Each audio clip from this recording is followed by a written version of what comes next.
इस वीडियो में हमारा 2 सेशन रहेगा, session A, session B. Session A में हम देखेंगे अंडर, बीनीथ, बिलो और अंडरनीथ का यूजेस, और सेशन बी में देखेंगे ऑन, ओवर, एबव का यूजेस रूल्स के साथ।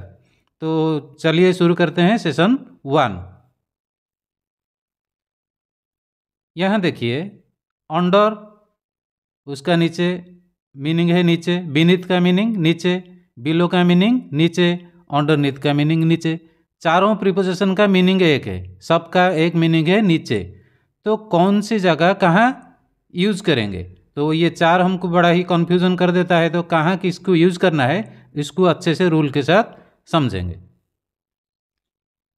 यहाँ कुछ एग्जाम्पल में लिखा हूँ, हिंदी का सेंटेंसेस देख लो। पेड़ के नीचे एक आदमी बैठा है, पुस्तक के नीचे एक बिच्छू है, रामू मेरे नीचे कक्षा की है, रामू मेरे नीचे कक्षा की है। तो ये तीनों सेंटेंस में देख लो, हर सेंटेंस में नीचे लिखा है, यहाँ भी नीचे, यहाँ भी नीचे, यहाँ भी नीचे। तो कहाँ कौन सी वर्ड यूज करेंगे? हमारे सामने तो 4 वर्ड अभी गया, अंडर, बीनीथ, बिलो, अंडरनीथ, और चारों का मीनिंग एक है, बराबर है। तो कहाँ कौन सी वर्ड को हमको यानी प्रीपोजिशन हमको यूज करना है, उसको जानने के लिए चलते हैं। ये जो 4 प्रीपोजिशन यहाँ है, तो सबसे पहले हम लेंगे ये 2 प्रीपोजिशन को, पहला वाला 2 अंडर और बीनीथ को डिस्कशन करेंगे। अंडर और बीनीथ दोनों में थोड़ा लिंक और डिफरेंस है, और ये जब खत्म हो जाएगा फिर हम बिलो के ऊपर चलेंगे, और लास्ट में हम अंडरनीथ को देखेंगे। ओके, तो पहले स्टार्ट करते हैं अंडर। अंडर मीनिंग तो है नीचे, लेकिन रूल क्या बता रहा है? Object is directly under something and both are not touching. Under का मीनिंग हमने क्या देखा? नीचे। नीचे की बात जब आता है तो ऊपर की बात आएगा, यानी कोई ऊपर है तो कोई नीचे है, कोई नीचे इसलिए है कि उसके ऊपर कुछ है। तो जब 2 चीज नीचे ऊपर होके है, और वो जो 2 चीज है वो डायरेक्टली सीधा ऊपर नीचे है, वर्टिकली है, वर्टिकली ऊपर नीचे अगर है तो रूल क्या बता रहा है देख लो। Object is directly under something, सीधा किसी के नीचे है, both are not touching each other, लेकिन वो जो दोनों चीज, एक ऊपर है और एक नीचे है, वो दोनों आपस को टच नहीं कर रहे हैं। अगर टच कर रहे हैं तो अंडर यूज नहीं होगा, अगर टच कर नहीं कर रहे हैं, अगर कर रहे हैं तो दूसरा प्रीपोजिशन आ जाएगा, अगर नहीं कर रहे हैं टच तो यह अंडर यूज होगा। तो एक सेंटेंस दिया है, देख लो। एक आदमी पेड़ के नीचे बैठा है, a man is sitting under the tree, a man is sitting beneath the tree. Sentence कौन सा है? एक आदमी पेड़ के नीचे बैठा है। तो यहाँ जो सेंटेंस एक जगह है अंडर, दूसरा जगह है बीनीथ, तो कौन सी ठीक होगा देख लो, ये ठीक है या ये ठीक है? रूल क्या बताया फिर से देख लेते हैं। Object is directly under something, वो जो ऑब्जेक्ट किसी के नीचे है, both are not touching each other, अगर नॉट टचिंग ईच अदर तो जाएगा प्रीपोजिशन ऑन। तो ये जो एक ऑब्जेक्ट है आदमी, और एक ऑब्जेक्ट है पेड़। आदमी बैठा है पेड़ के नीचे, ऊपर पेड़ है नीचे आदमी है, क्या दोनों को टच कर रहे हैं? अगर नहीं टच कर रहे हैं तो अंडर, अगर टच कर रहे हैं तो बीनीथ। लेकिन मैक्सिमम क्या होता है कि आदमी जब बैठता है पेड़ के नीचे तो उसका सर पेड़ को टच नहीं कर रहा है, क्योंकि ब्रांचेस सब ऊपर है, टच करना इतना आसान नहीं है। कोई हम अगर जाके बैठ जाएंगे किसी पेड़ के नीचे तो क्या हमारा सर टच कर लेगा ट्री के ब्रांचेस को? पॉसिबल नहीं है। इसीलिए यहाँ क्या यूज होगा? अंडर यूज होगा। नेक्स्ट कुछ और एग्जांपल दे दिया हूँ। The cat is sitting under the table, कि बिल्ली बैठा है टेबल के नीचे, तो बिल्ली का जो सर है वो क्या टेबल को टच कर रहा है? ये पॉसिबल नहीं है, इसलिए यहाँ अंडर यूज होगा। ओके, और she is sitting under the tree, वो ट्री के नीचे बैठा है, ये बराबर एग्जाम्पल था, अभी हम डिस्कशन किए। नेक्स्ट एग्जाम्पल देख लेते हैं। She is carrying her handbag under the arm, वो अपना हैंडबैग को आर्म के नीचे लेके जा रहा है। हम लेडीज लोग देख रहे हैं, लेडीज लोगों को देखते हैं तो अपना हैंडबैग, जिसको वैनिटी बैग कहते हैं, वो झूला के चल रहे हैं, तो वो आर्म को टच नहीं कर रहा है। आर्म समझते हो, जिसको हिंदी में कोक कहते हैं, ये हैंड नहीं है। यहाँ आर्म का मतलब हैंड नहीं है। हम अपने कोक के नीचे कोई बैग झुला के अगर जा रहे हैं तो वहाँ अंडर आएगा। जैसे लेडीज लोग अपने कोक के नीचे कोई वैनिटी बैग लेके चलते हैं। लास्ट एग्जाम्पल देख लो, he hid his face under the bed cloth. दो ऑब्जेक्ट क्या है यहाँ, एक है फेस, दूसरा है बेड क्लॉथ। तो फेस कहाँ है, बेड क्लॉथ यानी बेडशीट के नीचे है। तो ये जरूरी नहीं कि ये बेडशीट उसके फेस को टच किया होगा। हाँ, तो बेडशीट के अंदर ही छुपा है उसका चेहरा, लेकिन ये जरूरी नहीं कि उसका फेस वो बेडशीट को टच कर रहा है। बिना टच किए हुए हम बेडशीट के नीचे अपना मुंह को छुपा सकते हैं। तो ये कोई जरूरी नहीं कि ये टच किया होगा, इसीलिए यहाँ अंडर यूज हुआ है प्रीपोजिशन। समझ लिए। नेक्स्ट है बीनीथ। हमारा सेकंड प्रीपोजिशन बीनीथ। बीनीथ का भी मतलब नीचे। जब नीचे की बात आता है तो ऊपर आएगा। तो एक चीज़ ऊपर है तो दूसरा चीज़ उसके नीचे है। तो नीचे के लिए एक अंडर गया, अब आ गया बीनीथ। तो अंडर कहाँ यूज हुआ हम समझ लिए, जब दोनों चीज़ यानी ऊपर वाला चीज़ और नीचे वाला चीज़ दोनों को टच नहीं कर रहे हैं तो वहाँ अंडर यूज हुआ। और बीनीथ ये जस्ट उसका ऑपोजिट है। यहाँ लिखा है देख लो, object is directly under something and both are touching each other. अगर दोनों एक दूसरे को टच कर रहे हैं, दोनों एक दूसरे को टच कर रहे हैं तो वहाँ बीनीथ यूज होगा। एक एग्जाम्पल लिया हूँ देख लो, एक बिच्छू पुस्तक के नीचे है। यानी एक ऑब्जेक्ट कौन सी है, बिच्छू है, और दूसरा ऑब्जेक्ट पुस्तक है। ऊपर कौन है, पुस्तक है, नीचे कौन है, बिच्छू है। यहाँ दोनों ये जो दो ऑब्जेक्ट अपने आप को यानी ईच अदर को टच कर रहे हैं या नहीं कर रहे हैं, जरूर टच किए होंगे, क्योंकि जो बुक पड़ा है उसके नीचे बिच्छू घुस गया है। तो बिच्छू का जो ऊपर पार्ट, उसका जो ऊपर सरफेस, और पुस्तक यानी बुक का जो नीचे वाला सरफेस, ये दोनों सरफेस आप उसको टच कर रहे हैं। अगर टच नहीं करेंगे ये पॉसिबल नहीं है, क्योंकि पुस्तक तो हवा में नहीं रहेगा ना, ये जरूर दबा रहेगा। तो उसके नीचे बिच्छू घुस गया है, तो दोनों ऑब्जेक्ट आपस में टच कर रहे हैं। तो एग्जाम्पल हमने ये हिंदी वाला देख लिया, तो इसका इंग्लिश देख लेते हैं कौन सा सही रहेगा। There is a scorpion beneath the book, there is a scorpion under the book. तो हमारा क्लियर हो गया, यहाँ अंडर नहीं आएगा, यहाँ अंडर नहीं आएगा, क्योंकि दोनों ऑब्जेक्ट आपस को टच कर रहे हैं। अगर टच नहीं किए होते तो अंडर ठीक होता, लेकिन यहाँ टच कर रहे हैं इसीलिए बीनीथ ठीक होगा, ठीक होगा। ओके, कुछ और एग्जाम्पल देख लेते हैं। The dolphins disappeared beneath the waves. Dolphin देखे होगे पानी में, समंदर में, वो डिजापियर कर गए किसके नीचे, वेव्स के नीचे। तो यहाँ दो ऑब्जेक्ट कौन कौन है, एक ऑब्जेक्ट है डॉल्फिन्स, दूसरा ऑब्जेक्ट है वेव्स यानी पानी का वेव। तो वेव के नीचे जब डॉल्फिन डिजापियर कर गए तो पानी और ये डॉल्फिन दोनों ऑब्जेक्ट आपस को टच कर रहे हैं, इसीलिए यहाँ यूज हुआ बीनीथ। अगर टच नहीं किए होते तो यहाँ पॉसिबल नहीं है, नहीं तो अंडर यूज होता। इसीलिए यहाँ क्या सही है, बीनीथ सही है। दूसरा एग्जाम्पल देख लेते हैं। The ground was slippery beneath her. इस सेंटेंस में दो ऑब्जेक्ट कौन है, एक है हर, ये ऊपर है, और उसके नीचे ग्राउंड है, एक ऑब्जेक्ट, ऊपर वाला ऑब्जेक्ट हर यानी एक गर्ल और लेडीज, और नीचे वाला ऑब्जेक्ट ग्राउंड है। और ये उसका जो पाँव है, उसकी जो पाँव है वो किसको टच कर रहा है, ग्राउंड को टच कर रहा है। तो इसीलिए क्या होगा, यहाँ बीनीथ जाएगा। ओके, तो अब तक हमने समझ लिया अंडर और बीनीथ का यूज। जब दो ऑब्जेक्ट यानी ऊपर वाला और नीचे वाला ऑब्जेक्ट आपस को टच कर रहे हैं तो बीनीथ, अगर टच नहीं कर रहे हैं तो अंडर। तो दोनों प्रीपोजिशन का डिस्कशन थोड़ा थोड़ा कंप्लीट हो गया। अब हमारा बारी है थर्ड प्रीपोजिशन, वो क्या है, बिलो है। बिलो को देखते हैं। बिलो के बारे में क्या लिखा है, बिलो का मीनिंग है लोअर देन।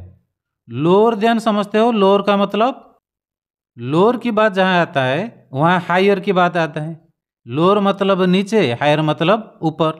यहाँ कोई नीचे है, कोई उसके ऊपर है, और ये लोअर देन यानी रैंक दिखा रहा है। It shows rank. रैंक जब दिखाएगा कुछ तो रैंक के लिए क्या यूज होगा, बिलो। एग्जाम्पल लेते हैं तो समझ जाएंगे अच्छे से। The sun goes below the horizon, horizon समझते हो, जहाँ अर्थ और स्काई दोनों मिले हुए लगते हैं उसको क्या कहते हैं, हॉरिजन। ये एक ऑब्जेक्ट है। और दूसरा ऑब्जेक्ट क्या है, सन। तो हम देखते हैं कि सन यानी सूर्य हॉरिजन के नीचे चला गया। तो इस रैंक में कौन ऊपर है कौन नीचे है, यहाँ टचिंग की बात नहीं है, यहाँ टचिंग ही पॉसिबल नहीं है। लेकिन दिखता कैसा है कि कोई ऊपर और कोई नीचे। तो सूरज चला गया हॉरिजन के नीचे यानी डूब गया, अब हॉरिजन ऊपर आ गया। कुछ देर पहले सूरज ऊपर था और हॉरिजन नीचे था, लेकिन हॉरिजन यहाँ क्या है, ऊपर रह गया और सूरज डूब गया यानी नीचे चला गया। तो यहाँ रैंक दिखाई दिया। और ये जो दो ऑब्जेक्ट है ये पॉसिबल नहीं है कि कोई टच करते हैं या नहीं करते हैं। टच की बात यहाँ नहीं आएगा कि क्या आएगा हमारे सामने, कोई ऊपर है कि कोई नीचे है। तो रैंक की बात जब आएगा तब हम क्या यूज करेंगे, बिलो। और एक एग्जाम्पल देख लेते हैं, Raghav was below me at school. यहाँ दो बात है, एक है राघव, दूसरा है मी, हम दोनों की बात है। हम दोनों कौन ऊपर कौन नीचे, जब हम स्कूल में थे तो कौन ऊपर में था यानी ऊपर क्लास में था, कौन नीचे क्लास में था। Raghav was below me at school, मैं ऊपर क्लास में था, राघव मेरे नीचे क्लास में था। तो यहाँ नीचे के लिए क्या यूज हुआ, बिलो। यहाँ नीचे के लिए क्या यूज हुआ था, बिलो, क्योंकि हॉरिजन ऊपर आ गया, सूरज नीचे चला गया। और मैं ऊपर था, राघव नीचे था इस क्लास में। तो ये रैंक दिखाई दिया। जब रैंक दिखाई देता है कोई ऊपर नीचे, शायद वो रैंक विजिबल हो या इनविजिबल हो, लेकिन जब रैंक की बात आता है, रैंक समझते हो, ऊपर नीचे का रैंक, जब रैंक की बात आता है तो बिलो यूज करना। तो अब तक हमने तीनों प्रीपोजिशन बिलो, बीनीथ और अंडर, ये तीनों का रूल के साथ और एग्जाम्पल के साथ हम उसको समझ लिए कहाँ कौन सी यूज होगा। फिर एक बार कंक्लूजन कर देते हैं। जब दोनों ऑब्जेक्ट टच किए होंगे तो बीनीथ, टच नहीं कर रहे हैं तो अंडर। और जब रैंक की बात आएगा, जहाँ टच की बात पॉसिबल नहीं है, सिर्फ रैंक की बात है, वहाँ बिल हो जाएगा। अब टाइम है कुछ दूसरा एग्जाम्पल, उसका दूसरा यूजेस देख लेते हैं। पहले अंडर को चलते हैं, अंडर का कुछ अदर यूजेस देख लेते हैं। अदर यूजेस ऑफ अंडर, कौन दूसरा जगह कहाँ अंडर का यूज पॉसिबल है, सिर्फ टच की बात नहीं है, दूसरे जगह भी अंडर यूज होता है। ग्रामर में तो कोई एक ही रूल नहीं है, एक वर्ड के लिए बहुत सारे रूल है। तो दूसरा रूल क्या है देख लेते हैं। अंडर का मीनिंग यहाँ लिखा है लेस देन। जब लेस देन, लेस का मतलब क्या है, से कम, कुछ से अगर कुछ कम है, जहाँ ऐसी बात आता है, लेस देन की बात आता है, तो वहाँ अंडर यूज करना है। कुछ एग्जाम्पल लेते हैं तो समझ जाएंगे। Children under the age of 5 are not allowed to this circus. यहाँ कुछ सर्कस चल रहा है, लेकिन जो छोटे बच्चे हैं, बहुत छोटे, 5 साल की उम्र से कम, उनको अलाउ नहीं है, परमिशन नहीं है घुसने के लिए। तो 5 से कम, 5 साल से कम, ये जो एज ऑफ 5 है उससे कम की बात आ रहा है। जब लेस देन की बात आएगा यानी 5 साल से कम, लेस देन 5 की बात आएगा, लेस देन 5, तो लेस देन 5 की बात जब आया तो क्या यूज हुआ, अंडर। तो जहाँ लेस देन की बात आता है तो वहाँ अंडर यूज करते हैं। और एक एग्जाम्पल देख लेते हैं। His income per month is under 5000। उसका जो इनकम है, उसका इनकम किससे कम है, 5000 से कम है। से कम यानी लेस देन 5000, यानी 5000 से कम, 5000 से कम यानी लेस देन 5000। तो वहाँ यूज हुआ under 5000। His income per month is under 5000। तो प्रीपोजिशन अंडर का एक दूसरा यूज हमने जान लिया। और प्रीपोजिशन अंडर का कुछ और यूजेस है या नहीं है देख लेते हैं थोड़ा। देखो अदर यूजेस ऑफ अंडर है। यहाँ क्या बोल रहा है, अंडर के मतलब अधीन। अधीन समझते हो, कोई ऊपर सीनियर है और कुछ उसके नीचे वाले उसके अधीन है। तो जहाँ अधीन की बात आएगा यानी इट शोज अथॉरिटी और पावर, जहाँ अथॉरिटी और पावर की बात आएगा। जब अभी मैं बोला कोई ऊपर वाला सीनियर है और उसके नीचे जूनियर है, उसके अंडर कंट्रोल है, तो वहाँ पर अंडर यूज होगा। जब अधीन की बात आएगा यानी अथॉरिटी और पावर की बात आएगा। तो एग्जाम्पल देख लेते हैं, अच्छे से समझ जाएंगे। He has about 50 workers under him. उसके पास 50 आदमी है, उसके पास 50 आदमी है, तो उसके अंडर 50 आदमी काम कर रहे हैं। ये जो 50 वर्कर है ये उसके अंडर है, यानी अधीन है, तो अधीन के लिए अंडर यूज करना है। दूसरा एग्जाम्पल देख लेते हैं। Rahim has 10 men working under him. Rahim के पास 10 आदमी है जो उसके अंडर काम कर रहे हैं, यानी उसके अधीन काम कर रहे हैं। तो अंडर हिम, रहीम के अंडर हिम, ये हिम कौन है? ये हिम रहीम है। Rahim has 10 men working under him, ये जो प्रोनाउन है ये किसके लिए यूज हुआ है? रहीम के लिए यूज हुआ है। तो अंडर हिम, रहीम के अधीन, तो अधीन के लिए क्या यूज हुआ? प्रीपोजिशन अंडर यूज हुआ। तो अब तक हमने क्या देख लिया? प्रीपोजिशन अंडर का बेसिक रूल के बाद प्रीपोजिशन अंडर का अदर यूजेस देख लिया। दो यूजेस देखा, एक था लेस देन के लिए यानी से कम के लिए अंडर का यूज करना, और एक है अधीन यानी शो अथॉरिटी एंड पावर के लिए अंडर का यूज करना। अब टाइम है अंडर के बाद जो हमारा सेकंड प्रीपोजिशन है बीनीथ, उसका कोई अदर यूजेस है या नहीं है थोड़ा देखते हैं। यहाँ देखो other uses of beneath. Beneath का दूसरा यूज कहाँ यूज होगा? Beneath it refers to less important job और लोअर एज। जब कोई लेस इंपॉर्टेंट जॉब की बात पड़ेगा और लोअर एज की बात पड़ेगा तो वहाँ प्रीपोजिशन बीनीथ यूज करेंगे। एग्जाम्पल देखेंगे तो समझ जाएंगे। शी हैज मैरिड बीनीथ हर, वो शादी की है लेकिन उससे कम उम्र वाले लड़का से। तो यहाँ क्या दिखाई दिया? लोअर एज, यहाँ लोअर एज की बात पड़ा है, तो लोअर एज ये सेंटेंस बता रहा है हमको।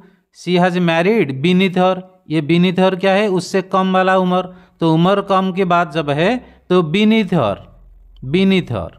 ओके, और एक इसके लिए थोड़ा एग्जांपल देख लेते हैं लेस इंपॉर्टेंट जॉब के लिए। ही regarded the PM beneath her dignity, वो प्राइम मिनिस्टर को ऐसा कुछ कमेंट किया, प्राइम मिनिस्टर के ऊपर ऐसा कुछ कमेंट किया जो उसके डिग्निटी से नीचे है। यानी जैसा प्राइम मिनिस्टर को जैसा प्रेस्टीज दे के बात करना है उसी तरह वो बात नहीं किया, ऐसा कुछ नेगेटिव कमेंट किया जो प्राइम मिनिस्टर का डिग्निटी से कम है। लेस इंपॉर्टेंट जॉब जैसा हो गया प्राइम मिनिस्टर। प्राइम मिनिस्टर बहुत ही सीनियर है देश में, सबसे नंबर 1, लेकिन ऐसा ही बिहेव किया, यानी उसके बारे में ऐसा कमेंट किया जैसे प्राइम मिनिस्टर कोई नंबर 1 पोजीशन नहीं है देश में, बहुत ही ऑर्डिनरी आदमी है। तो लेस इंपॉर्टेंट जॉब उसके नज़र में हो गया कौन? पीएम का पोस्ट। तो ये लेस इंपॉर्टेंट जॉब उसके नज़र में दिखाई दिया, उसके कमेंट में दिखाई दिया हमको, तो इसके लिए बीनीथ यूज हुआ है। वो जो डिग्निटी, ये जो डिग्निटी किसका डिग्निटी? पीएम का डिग्निटी, ये लेस इंपॉर्टेंट हो गया उसके सामने, इसलिए वो क्या यूज किया? बीनीथ यूज किया। तो हमने क्या समझा? कोई लोअर जो एज के लिए यानी कम उम्र के लिए हम क्या यूज कर सकते हैं? बीनीथ, और लेस इंपॉर्टेंट जॉब दिखाने के लिए बीनीथ, ये दोनों के लिए हम बीनीथ यूज कर सकते हैं। तो अब तक हमारा other uses of beneath complete हुआ। तो अब बारी क्या है देखते हैं, यूजेस ऑफ अंडरनीथ। ये हमारा प्रीपोजिशन नंबर 4 है। टोटल 4 प्रीपोजिशन हम लिए थे नीचे के लिए, एक था अंडर, दूसरा था बीनीथ, तीसरा था बिलो। अब 4 यानी 4 नंबर का प्रीपोजिशन है अंडरनीथ। अंडरनीथ कहाँ यूज होता है देखेंगे। अंडरनीथ का मीनिंग क्या है यहाँ देख लो। अंडरनीथ का मीनिंग है कवर्ड बाय। कवर्ड बाय समझते हो? घेराव करके रखना, उसको कवर्ड बाय, ढांक लेना। कोई ढांक लेने की बात जब आएगा तो वहाँ यूज होगा अंडरनीथ। ग्रामर रूल क्या बता रहा है पढ़ लेते हैं थोड़ा। It is use to say about something that is covered by something else. कोई चीज़ अगर दूसरे चीज़ की मदद से कवर्ड बाय है यानी ढांका गया है एक चीज़ दूसरे चीज़ की मदद से, तो वहाँ यूज होगा अंडरनीथ। तो एग्जाम्पल देख लेते हैं, समझ जाएंगे। She wore a coat with a dress underneath. तो यहाँ 2 ऑब्जेक्ट कौन है? एक है कोट, दूसरा है एक दूसरा ड्रेस। ये जो ड्रेस है ना, ये dress covered by a coat, यानी कोट एक ड्रेस को कवर किया है। वो पहनी है एक कोट, और वो कोट उसका ड्रेस को बिल्कुल कवर कर लिया है। She wore a coat with a dress underneath. तो कोट के अंडरनीथ कौन है? ड्रेस है। तो ऊपर कौन रहा? कोट, नीचे रहा ड्रेस, और ये ड्रेस बिल्कुल कवर्ड बाई कोट है। तो कोई कवर्ड बाई दिखाने के लिए, यानी ढांक लिया है ऐसा कुछ दिखाएंगे, तो हम क्या यूज़ करेंगे? अंडरनीथ। और एक एग्जाम्पल देख लेते हैं। She found a lot of dust underneath the carpet. यहाँ दो ऑब्जेक्ट कौन है? एक है लॉट ऑफ डस्ट, बहुत सारा धूल, और एक है कारपेट। ये जो कारपेट क्या किया है? ये लॉट ऑफ डस्ट को ढांक लिया है, यानी नीचे डस्ट गिरा है, उसके ऊपर एक कारपेट है, और ये सारे डस्ट कवर्ड बाय ये कारपेट, तो यहाँ आएगा अंडरनीथ, क्योंकि ये कवर्ड बाय है। ओके, अब देखेंगे अंडरनीथ का कोई दूसरा यूज है या नहीं है। एक तो बेसिक रूल क्या है? कवर्ड बाय है, और दूसरा कुछ यूजेस उसका एप्लीकेशन फील्ड है या नहीं है।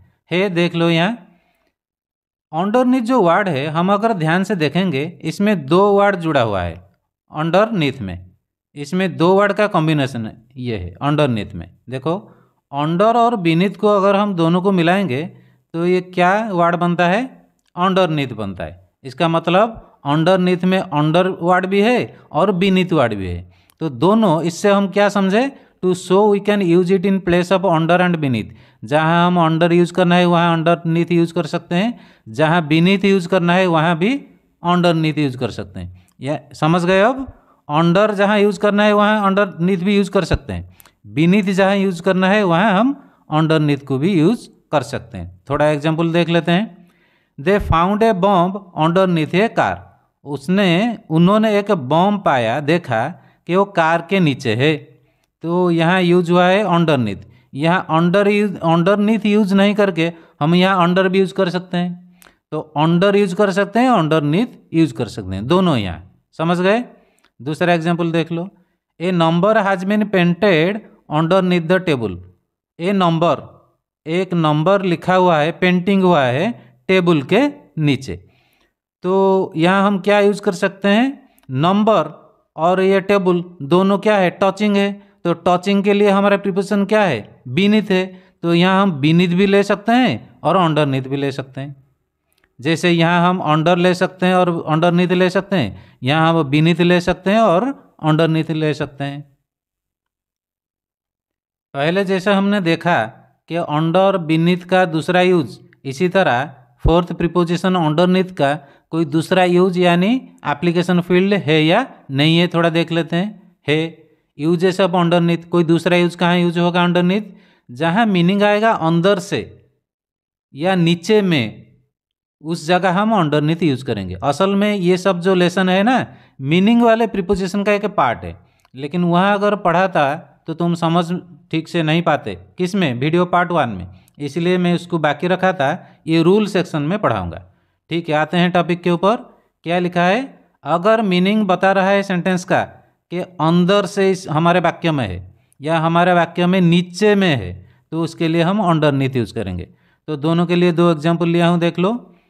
ही seems bad tempered but he is very soft hearted. वो लगता है बड़ा ही बैड टेम्पर यानी बदमिजाज, लेकिन अंदर से वो सॉफ्ट हार्टेड है। यहाँ अंदर से के लिए क्या यूज हुआ है? अंडरनीथ। अंदर से सॉफ्ट हार्टेड है। समझ गए? Next one, there is a crack underneath a bowl. ये एक बोल समझते हो, जैसा यूटेंसिल, उसके नीचे एक क्रैक है, मतलब फाट है, यानी कुछ क्रैक हो गया है उस यूटेंसिल यानी बोल के नीचे। तो बोल के नीचे में एक क्रैक है, तो यहाँ क्या यूज होगा? Underneath. Underneath the bowl there is a crack. There is a crack underneath the bowl. तो अब तक हमने नीचे के लिए जो 4 प्रीपोजिशन था उसका बेसिक रूल और डिफरेंट यूज सीख लिया।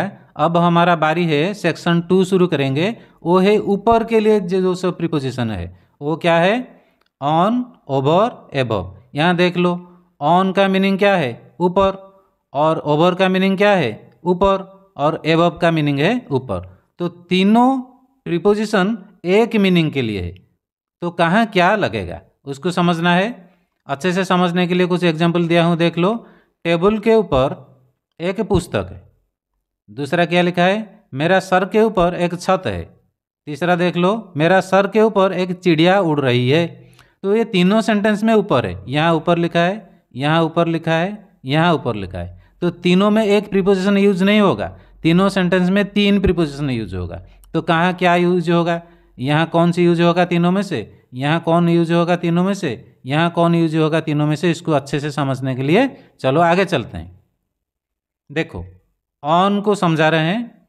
ऑन वहाँ यूज होगा, it is used with the surface when the object touches it. कोई सरफेस के ऊपर अगर एक ऑब्जेक्ट है और वो सरफेस को टच कर रहा है तो वहाँ क्या यूज होगा, ऑन यूज होगा। ये बात हमारा डिस्कशन हो गया है वीडियो प्रीपोजिशन ऑन में, तो इसको ज़्यादा समझाने की बात ज़रूरत नहीं है। थोड़ा एग्जाम्पल देख लो, याद आ जाएगा। There is a book on the table, एक बुक है ऑब्जेक्ट, एक है ऑब्जेक्ट है टेबल। टेबल के ऊपर बुक है, मतलब टेबल को टच कर रहा है बुक, तो टचिंग कर रहा है, ऊपर के लिए ऑन है।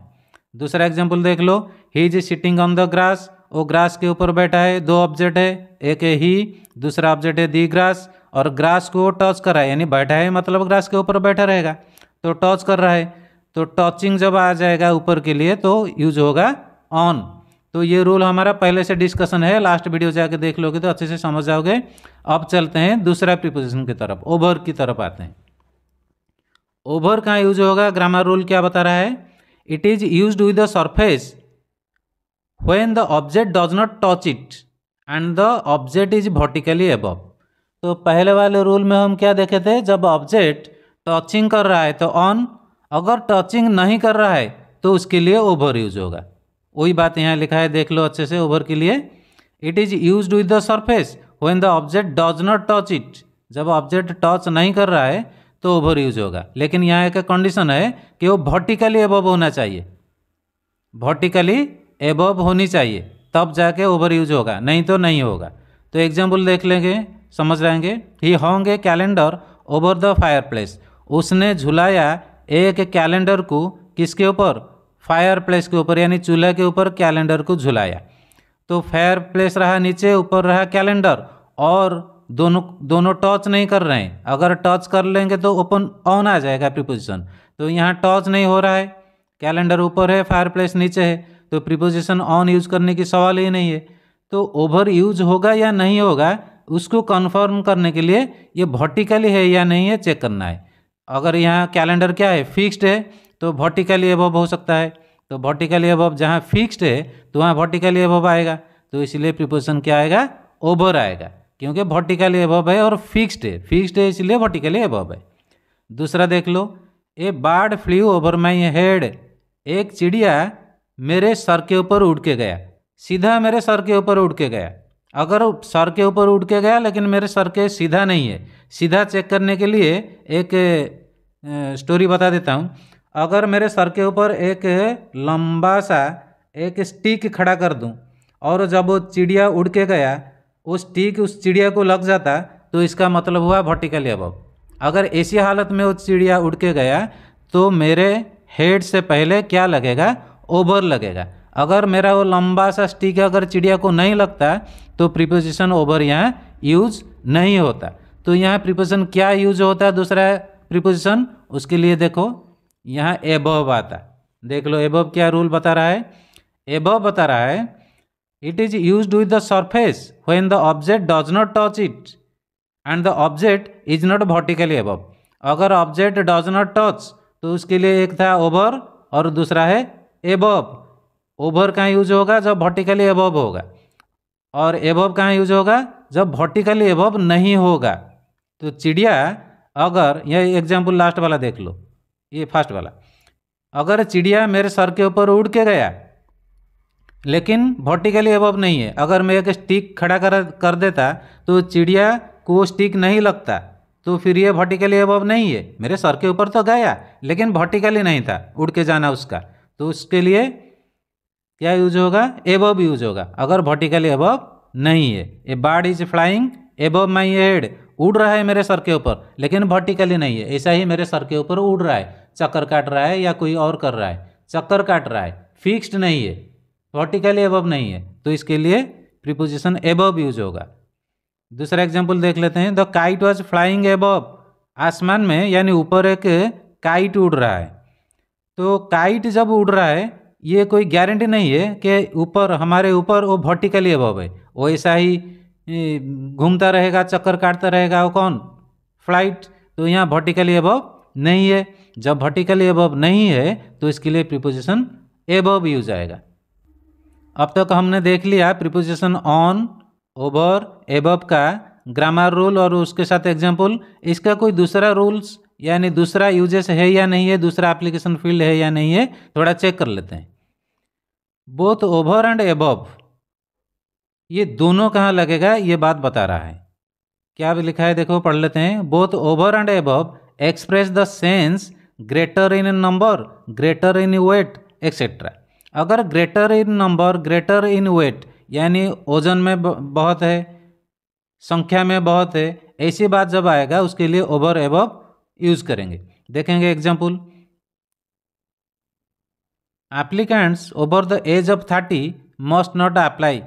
जो एप्लीकेंट है अप्लाई करने के लिए कोई नौकरी के लिए, उनका एज अगर 30 के ऊपर है तो उसके लिए क्या प्रीपोजिशन यूज हुआ, ओवर। 30 के ऊपर जो है वो मस्ट नॉट अप्लाई, वो अप्लाई नहीं करना चाहिए। तो यहाँ क्या दिखाई दिया, ग्रेटर इन नंबर, नंबर वो नंबर कौन है, एज है। तो ओवर द एज यानी greater than the age of 30। तो ग्रेटर इन नंबर जब दिखाई देगा हमारे सेंटेंस में तो वहाँ ओवर यूज करेंगे। सिर्फ ओवर नहीं यूज करेंगे, ओवर की जगह एबव भी यूज कर सकते हैं, क्योंकि हम यहाँ कॉम्बाइंड हेडिंग लिए हैं। देख लो, बोथ ओवर एंड एबव दोनों को यूज कर सकते हैं। दूसरा एग्जाम्पल देख लो, applicants above the age of 30 must not apply. ये दोनों सेंटेंस सही है, यहाँ ओवर यूज हुआ है, यहाँ एबव यूज हुआ है। तो ऐसी बात जब आएगा, कैसी बात, ग्रेटर इन नंबर और ग्रेटर इन वेट, तो इसके लिए दोनों यूज होगा, ओवर भी यूज होगा, एबव भी यूज होगा। ओके, और कोई दूसरा देख लेते हैं। ओवर मीन्स क्या है, ओवर का मतलब क्या है, मोर देन, और एबव का मतलब क्या है, मोर देन। तो ओवर एबव जब मोर देन आया, जैसा more than 30 must not apply, more than age of 30 must not apply, उसके लिए हम दोनों प्रीपोजिशन यूज कर सकते हैं। अभी हमने देखा कि ओवर की भी यूज कर सकते हैं, एबव की भी यूज कर सकते हैं। अगर मोर देन यानी एबव देन के लिए ओवर एबव आया तो लेस देन के लिए क्या आएगा, जस्ट उसका अपोजिट अंडर आएगा। एग्जाम्पल देख लो, समझ जाएंगे। Applicants under the age of 30 must not apply. जो एप्लीकेंट 30 एज से कम है, एज ऑफ 30 से कम है, तो वो अप्लाई करनी चाहिए। 30 एज के ऊपर वाले अप्लाई नहीं करना चाहिए, जो 30 से कम है वो अप्लाई करना चाहिए। तो मोर देन के लिए जब हम ओवर एबव दोनों यूज किए, तो लेस देन के लिए क्या यूज करेंगे, अंडर यूज करेंगे। ओके, ये सब दूसरा यूजेस है प्रीपोजिशन अंडर, एबव, ओवर का। Okay, thank you.